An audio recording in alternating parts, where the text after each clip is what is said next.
ಅಧ್ಯಾಯ 4 ಶ್ಲೋಕ 7. ಯದಾ ಯದಾ ಹಿ ಧರ್ಮಸ್ಯ ಗ್ಲಾನಿರ್ಭವತಿ ಭಾರತ ಅಭ್ಯುತ್ಥಾನಂ ಅಧರ್ಮಸ್ಯ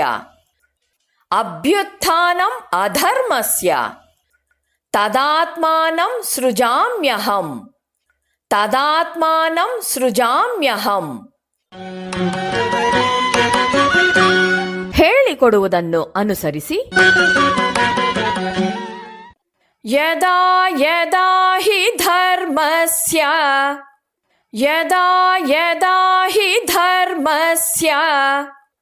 ಗ್ಲಾನಿರ್ಭವತಿ ಭಾರತ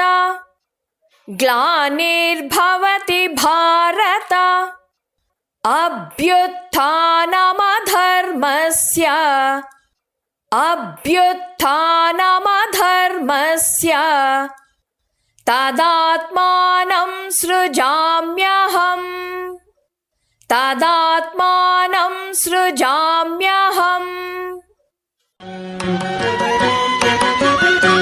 ಪೂರ್ಣ ಶ್ಲೋಕವನ್ನು ಅಭ್ಯಾಸ ಮಾಡೋಣ.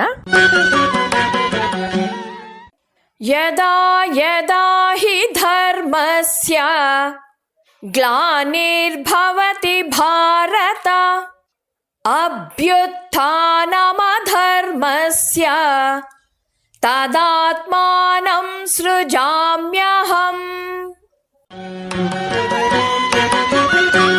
ಶ್ಲೋಕದ ಅರ್ಥವನ್ನು ತಿಳಿಯೋಣ. ಯದಾ ಯದಾ ಹಿ ಧರ್ಮಸ್ಯ ಗ್ಲಾನಿರ್ಭವತಿ ಭಾರತ ಅಂದರೆ ಎಲೈ ಅರ್ಜುನ. ಯದಾ ಯದಾ ಅಂದರೆ ಯಾವಾಗ ಮತ್ತು ಎಲ್ಲೆಲ್ಲಿ. ಧರ್ಮದ ಗ್ಲಾನಿಹಿ ಅಂದರೆ ನಾಶವಾಗುವುದು. ಯಾವಾಗ ಧರ್ಮದ ಅವನತಿ ಆಗುವುದೋ. ಅಭ್ಯುತ್ಥಾನಂ ಅಧರ್ಮಸ್ಯ ಅಂದರೆ ಅಧರ್ಮದ. ಅಭ್ಯುತ್ಥಾನಂ ಅಂದರೆ ಅಭಿವೃದ್ಧಿ, ಪ್ರಾಧಾನ್ಯವು. ಭವತಿ ಅಂದರೆ ಉಂಟಾಗುವುದು, ಅಧರ್ಮದ ಉನ್ನತಿಯಾಗುವುದು. ತದಾತ್ಮಾನಂ ಸೃಜಾಮ್ಯಹಂ ತದಾ ಅಂದರೆ ಆ ಕಾಲದಲ್ಲಿ, ಹಿ ಖಂಡಿತವಾಗಿಯೂ, ಆತ್ಮಾನಂ ಅಂದರೆ ಸ್ವಯಂ, ಅಹಂ ನಾನು, ಸೃಜಾಮಿ ಅಂದರೆ ವ್ಯಕ್ತವಾಗುತ್ತೇನೆ, ಆಗ ನಾನು ದೇಹಧಾರಿಯಾಗುತ್ತೇನೆ. ಎಲೈ ಅರ್ಜುನ, ಯಾವಾಗ ಧರ್ಮದ ಅವನತಿಯಾಗುವುದೋ, ಅಧರ್ಮದ ಉನ್ನತಿಯಾಗುವುದೋ, ಆಗ ನಾನು ಅವತಾರ ಮಾಡುತ್ತೇನೆ. ಇದು ದೇವರ ಅವತಾರದ ಉದ್ದೇಶ. ಯಾವಾಗ ಧರ್ಮವು ಅಧೋಗತಿಗೆ ಇಳಿಯುತ್ತದೋ, ನಾನು ನನಗಾಗಿ ಒಂದು ದೇಹವನ್ನು ಸೃಷ್ಟಿಸಿಕೊಳ್ತೇನೆ ಅಂತ ಪರಮಾತ್ಮ ಹೇಳ್ತಾನೆ. ಧರ್ಮವನ್ನ ಜನರು ಪಾಲಿಸದಿದ್ದರೆ ಅಧರ್ಮವು ಹೆಚ್ಚಾಗಿ ಜನರು ಹಾಳಾಗ್ತಾರೆ. ಆಗ ಸನ್ಮಾರ್ಗದಲ್ಲಿ ನಡೆಯುವ ಕೆಲವೇ ಬುದ್ಧಿವಂತ ಸಾಮಾಜಿಕ ಪ್ರಜೆಗಳಿಗೂ ಗೌರವಯುತವಾದ ಬಾಳ್ವೆ ಮಾಡೋದಿಕ್ಕೆ ಅವಕಾಶ ಸಿಗೋದಿಲ್ಲ. ಇತಿಹಾಸದ ಅಂತಹ ಕರಾಳ ಸಮಯದಲ್ಲಿ ಯಾರೋ ಶ್ರೇಷ್ಠ ಪುರುಷನೊಬ್ಬನು ಜನಿಸಿ ಬದುಕಿನ ಮೌಲ್ಯವನ್ನು ಮತ್ತು ಅದರ ನೈತಿಕ ಮೌಲ್ಯಗಳನ್ನು ಎತ್ತಿ ಹಿಡಿದು ಇಡೀ ಸಮಾಜವನ್ನು ರಕ್ಷಿಸ್ತಾನೆ. ಹೀಗೆ ಧರ್ಮವನ್ನ ಎತ್ತಿ ಹಿಡಿಯುವ ಮೂಲಕ ಶಿಷ್ಟರ ರಕ್ಷಣೆ ಮತ್ತು ದುಷ್ಟರ ನಾಶ ಎರಡೂ ಆಗಿಬಿಡುತ್ತೆ. ಇಲ್ಲಿ ಶ್ರೀಕೃಷ್ಣ ಅವತಾರ ತತ್ವದ ರಹಸ್ಯವನ್ನ ವಿವರಿಸ್ತಾನೆ. ದೇವರು ಸೃಷ್ಟಿಯನ್ನ ಮಾಡಿ ಆದ್ಮೇಲೆ ತನ್ನ ಪಾಡಿಗೆ ತಾನು ಇಲ್ಲ, ಸದಾ ಈ ಸೃಷ್ಟಿ ಹೇಗೆ ನಡೆಯುತ್ತೆ ಅಂತ ಮೇಲ್ವಿಚಾರಣೆ ನೋಡ್ಕೊಳ್ತಾ ಇರ್ತಾನೆ. ಯಾವಾಗ ಇಲ್ಲಿ ಅಧರ್ಮ ಹೆಚ್ಚಾಗುತ್ತೋ ಆಗ ದುಷ್ಟರನ್ನ ನಾಶ ಮಾಡಿ ಧರ್ಮವನ್ನ ಪುನಃ ಸ್ಥಾಪಿಸೋದಿಕ್ಕಾಗಿ ದೇವರೇ ಪುನಃ ಅವತಾರವೆತ್ತಾನೆ.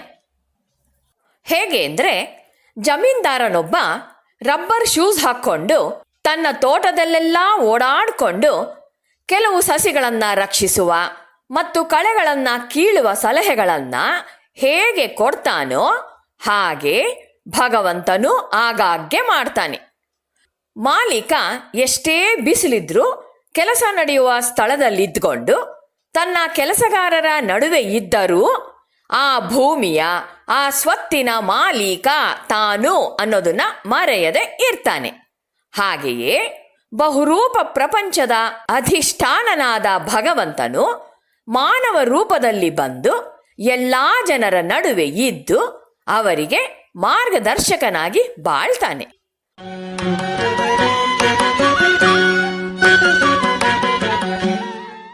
ಭಗವಂತನು ಧರೆಗಿಳಿತಾನೆ ಅನ್ನುವಾಗ ಅವನು ನಮ್ಮಂತೆ ಇರೋದಿಲ್ಲ.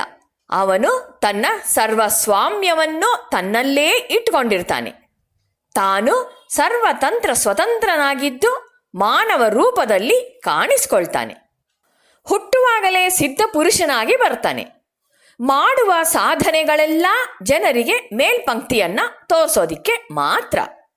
ಇದನ್ನ ಶ್ರೀರಾಮಕೃಷ್ಣರು ಹೀಗೆ ಹೇಳ್ತಿದ್ರು: ಸೋರೆಕಾಯಿ ಪಡವಲಕಾಯಿ ಹೂವುಗಳಂತೆ ಹುಟ್ಟುವಾಗಲೇ ಕಾಯಿ ಸಹಿತ ಹುಟ್ಟುತ್ತವೆ ಅಂತ. ಸಾಧಾರಣ ಸಿದ್ಧ ಪುರುಷನಾದರೂ ಸಾಧನ ಬಲದಿಂದ ತಾನು ಮುಕ್ತನಾಗ್ತಾನೆ.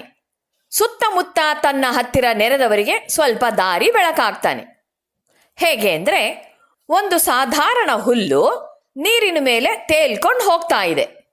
ಅದು ಕೂಡ ಸಮುದ್ರವನ್ನ ಸೇರುತ್ತೆ. ಆದರೆ ದೊಡ್ಡದೊಂದು ದೋಣಿಯೂ ತೇಲ್ತಾ ಇದೆ. ಅದು ತಾನು ಸೇರುವುದಲ್ಲದೆ ನೂರಾರು ಜನರನ್ನ ತನ್ನ ವಕ್ಷದ ಮೇಲೆ ಹೊತ್ಕೊಂಡು ಹೋಗುತ್ತೆ. ಅವತಾರ ಅಂದರೆ ಹೀಗೆ. ಒಂದು ಹೊಸ ದೃಷ್ಟಿಯನ್ನ ಆಧ್ಯಾತ್ಮಿಕ ಜೀವನದಲ್ಲಿ ತರ್ತಾನೆ.